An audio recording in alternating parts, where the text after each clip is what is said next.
സമരധീര സാരഥി പിണറായി വിജയൻ, പടയുടെ നടുവിൽ പടനായകൻ. മുഖ്യമന്ത്രി പിണറായി വിജയന് സ്തുതിഗീതവുമായി CPM service സംഘടന സെക്രട്ടേറിയറ്റ് എംപ്ലോയീസ് അസോസിയേഷൻ എഴുതിയ പാട്ടിന്റെ വരികളാണിത്. പിണറായി വിജയനെ പടനായകനായും ഫിനിക്സ് പക്ഷിയുമായെല്ലാം ചിത്രീകരിച്ചാണ് വാഴ്ത്തിയിരിക്കുന്നത്.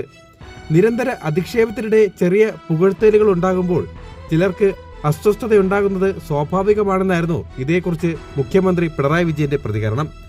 3 വർഷം മുൻപ് തിരുവനന്തപുരം CPM ജില്ലാ സമ്മേളനത്തിന്റെ ഭാഗമായി മുഖ്യമന്ത്രിയെ കാരണഭൂതനായി വാഴ്ത്തിക്കൊണ്ടുള്ള മെഗാ തിരുവാതിര സംഘടിപ്പിച്ചത് വിവാദമായിരുന്നു. സെക്രട്ടേറിയറ്റ് അസോസിയേഷന്റെ പാട്ടിനെ കുറിച്ച് വാർത്ത വന്നതുകൊണ്ട് തന്നെ അത് ശ്രദ്ധയിൽപ്പെട്ടിട്ടുണ്ട്. അതിന്റെ കവി ആരാണെന്ന് തനിക്കറിയില്ല, പാട്ടെന്താണെന്ന് കേട്ടിട്ടില്ല. വല്ലാതെ അധിക്ഷേപിച്ചു കൊണ്ടിരിക്കുമ്പോൾ ലേശം പുകഴ്ത്തൽ വന്നാൽ വല്ലാത്ത അസ്വാസ്ഥ്യം നിങ്ങൾക്കുണ്ടാകുമെന്ന് ഉറപ്പാണല്ലോ എന്നാണ് ഇതേക്കുറിച്ച് മുഖ്യമന്ത്രി പിണറായി വിജയൻ പറഞ്ഞത്.